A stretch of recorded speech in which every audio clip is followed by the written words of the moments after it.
Hey guys, it's Yami, and welcome back to another video. In this video, we will be going over everything we know about RELL Seas so far. This includes everything in Movie 1, Movie 2, and everything important in the devlogs. This will not go over weapons or fruit movesets, as the developers are constantly changing them, so the devlogs and movies may not have an accurate depiction of them yet. That being said, make sure to subscribe and hit the like button if you guys want more RELL Seas content like this. Let's start with when you first join the game. When you first join, you will have multiple different character slots for different builds you may have. When creating your character, you'll be able to choose which race you want to be. It isn't based on chance or anything like that. This allows each player to have equal opportunity when first starting out. Aside from your race, you can choose a specialty stat for your character which boosts you based on which stat you've chosen. You're also able to completely customize your character with different colors and unleash your creativity with over 100 different craftable pieces of clothes and armor for you to wear. Alongside that, you also pick a weapon which determines your class for that character. You will also be able to use all the abilities of a weapon in that class if you've already unlocked them for a different weapon in that class. For example, if you use a heavy weapon like a mace and you've unlocked all the moves for it, you'll be able to swap it out for another heavy weapon like a longsword and use the abilities right away, which saves you time from mindlessly grinding. There are currently 8 masteries in the game. The masteries being fishing, woodcutting, cooking, mining, shipwright, crafting, navigation, and thieving. For fishing and cooking, you'll be able to get different tiers of rods to catch rarer fish. The rarer the fish, the larger and more quality meals you can make. These meals are also said to give massive progression. The fishing system works with your left and right mouse button as shown below. For thieving, you will be able to unlock chests via lockpicking. This works similar to how lockpicking works in the Fallout series. If you turn the pick the wrong way, it'll break. There will be various lock difficulties for those who want a challenge, and there are also many different types of chests being added, all which have different drops to help you progress. Chests won't just contain valuable items. Instead of spending hours grinding mobs, you'll also be able to get them from chests instead. For crafting, with the materials you gain from exploring and playing the game, you'll be able to upgrade your weapons with enchants at a blacksmith. The current enchants in the game being fire, ice, poison, lightning, and sea stone. So a heads up to the people that are thinking about only using a devil fruit. In total, you will be able to upgrade a single weapon around 20 times, which allows people who choose to only use weapons not fall behind fruit users. Masteries for woodcutting, mining, navigation, and shipwright weren't discussed in any of the videos, but we can assume for masteries for woodcutting and mining help you get rarer or more of an abundance of materials, while navigation most likely helps you sail the seas more easily, and shipwright probably allowing you to build a stronger and more powerful ship. Despite what you choose to hone in on, you will be able to progress with absolutely anything. Chopping trees, cooking for people, going fishing, all of these will affect and progress your character in different ways. Now, instead of having multiple tools that clutter up your hotbar, there will be one utility tool that contains all of them. It includes a fishing rod, a ship repair tool, an axe, and a pickaxe. It may also have more features added in the future. With the money you make from playing the game, you will be able to upgrade these tools to different tiers to enhance their efficiency. Now let's move on to progressing throughout the game. As you level up your character, you'll be given stat points to level up 6 categories: health, defense, willpower, luck, spiritual, and endurance. Blueprints are a major feature in the game. Blueprints are obtained through killing bosses and exploring throughout the game. They allow you to craft things like armor, food, upgrading your weapons, and more. For example, if you wanted to be a chef, you could own a chef boat and use blueprints to create recipes, or gather parts like stoves and cooking pots to make your ship to your liking.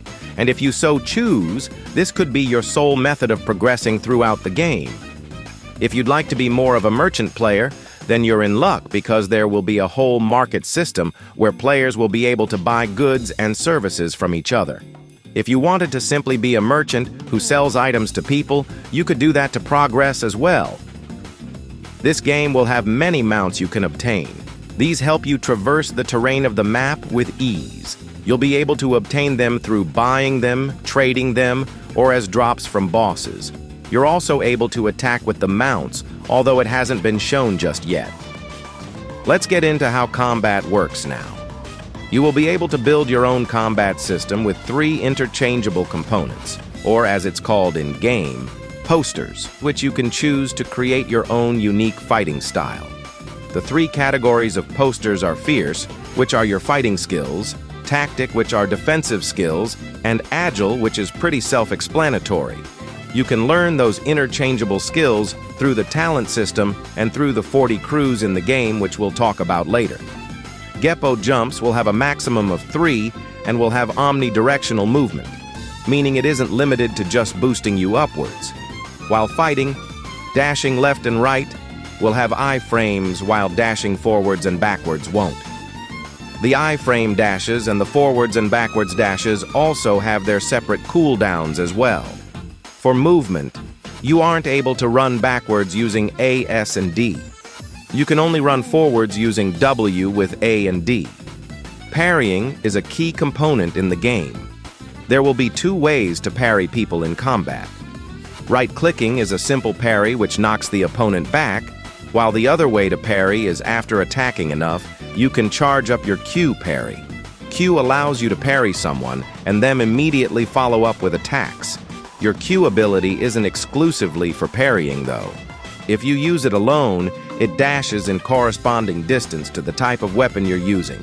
Heavy weapons having the longer dash and light weapons having the shorter dash. While getting hit, it charges up your X, which is an evade ability which allows you to get out of pesky combos. You're able to execute a player if you sneak up behind them, and M1. This allows you to get an edge in combat, although it doesn't immediately kill them as that would be far too powerful.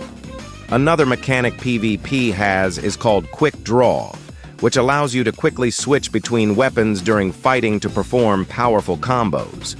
Overall, the combat is more physics-based, so depending on where you look and what angle you're looking at, you'll be able to air combo players and launch them further or closer away depending on your playstyle.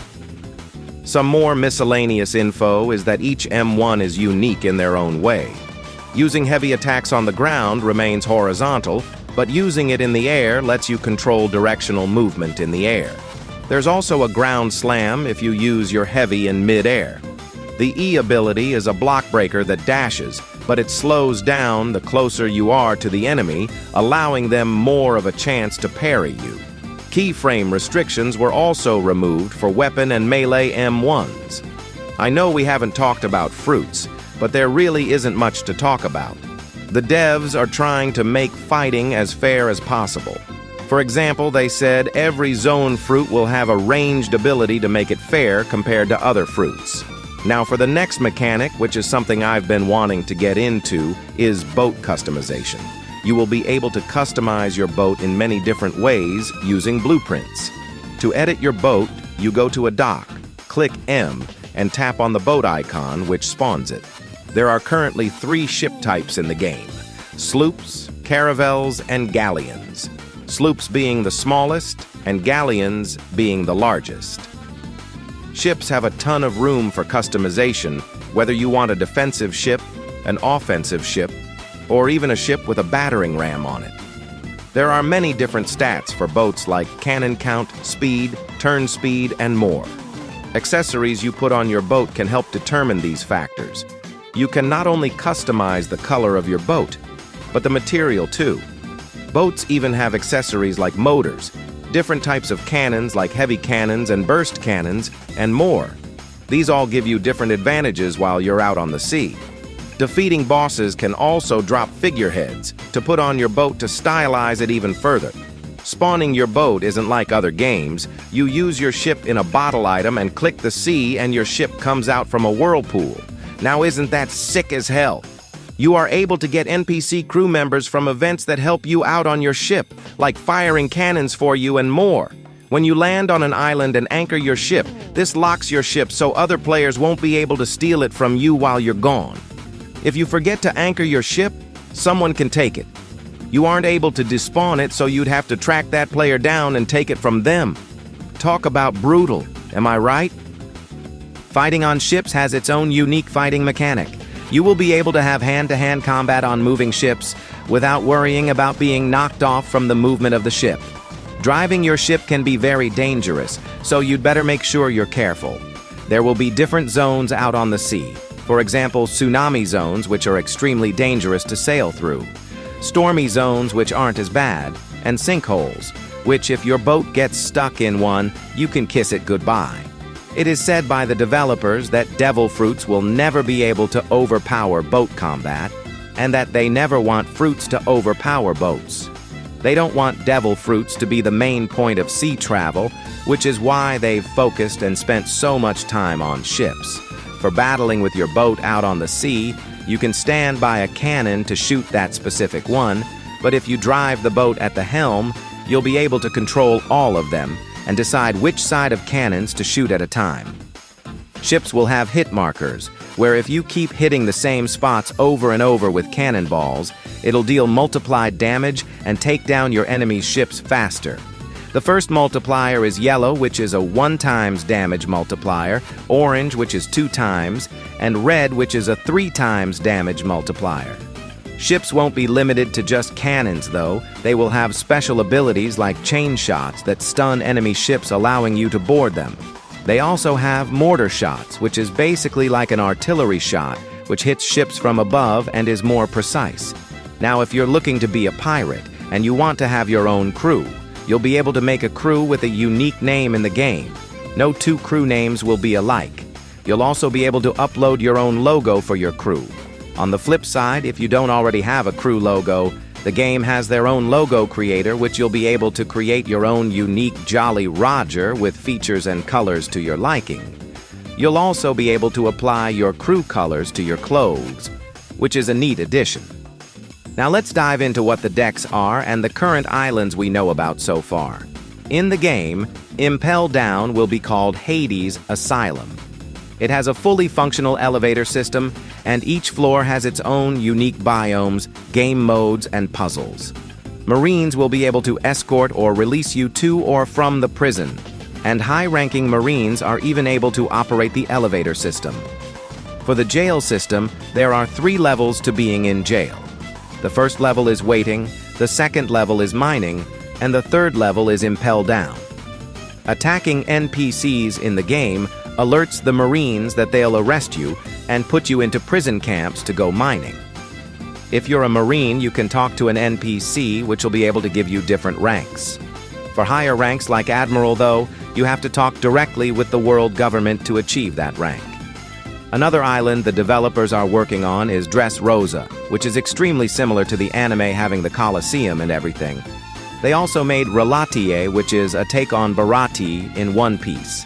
This boat will be a fully decked-out restaurant and trading grounds for players. There's also a flying Barati for trading and eating in the sky. Here's also a custom island they made called Olden Shell. There are events that can occur when a player enters the proximity of the event.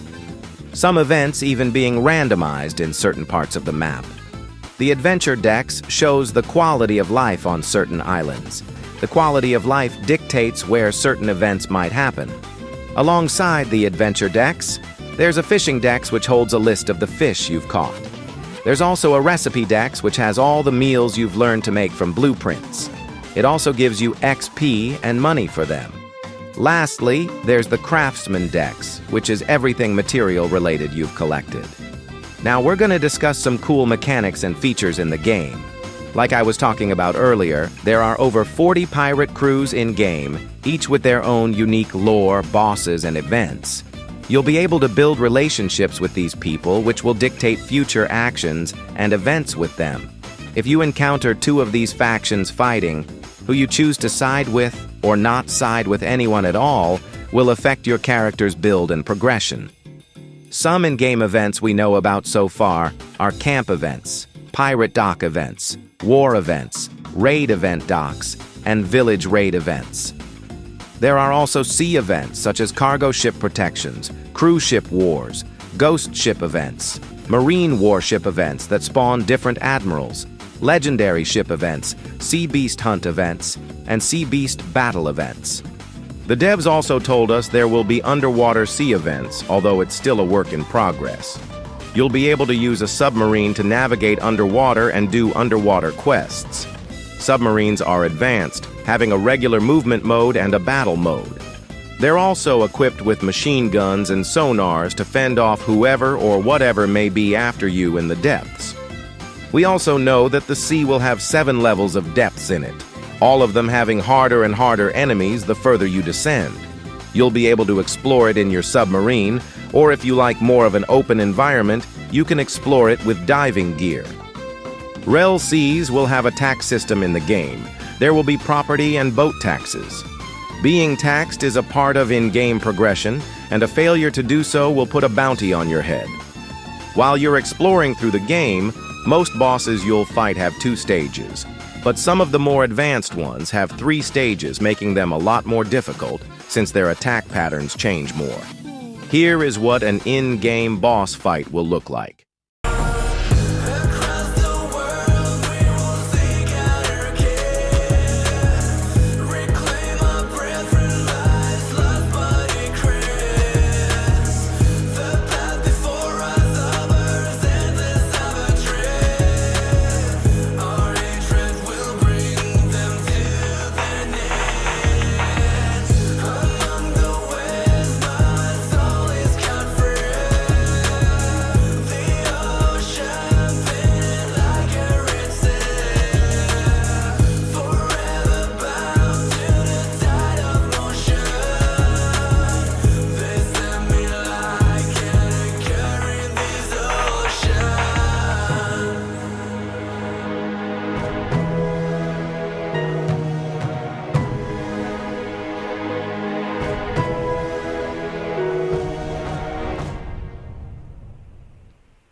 Last but certainly not least, let's get into Haki. Haki, or as it's called in the game, Spirit, won't be something you can obtain right away. You'll have to unlock it through in-game progression. It's also similar to the stat system, but being a triangle with 3 stats instead of a hexagon with 6. Similar to how combat works, it also has posters like we talked about earlier.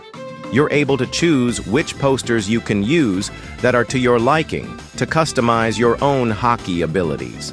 Haki will also be fully customizable. You're able to change the color and the placement of it. The developers want to make it so that you'll rarely see anyone with the same Haki design. It's said that Haki will be the most difficult thing to master in the game. Each player will have their own unique way of mastering Haki, as it will be randomized in every aspect.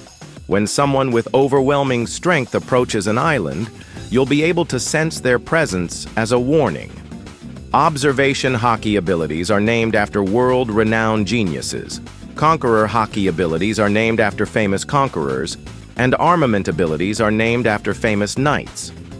Some of the Haki abilities, like the Tom Edison poster, for example, turns your evade into a counterpunch. The Newton poster turns your final M1 into a strong Haki punch. Observation abilities will allow you to see the other player's evade, parry, health, energy, and other abilities. The Oppenheimer ability allows 8 future sight dodges. The Genghis Khan ability allows you to knock out other players around you for 10 seconds if you're knocked down in battle. These are only a few examples of the posters. You can pause the video if you wish to read them all. Thank you guys for making it to the end of the video. I really hope you guys enjoyed the video, as I spent a lot of time gathering information from all the RELL Seas movies and the devlogs. Please make sure to like and subscribe. I'll keep posting RELL Seas informational videos as well as updates in the future. See you guys. Yummy out.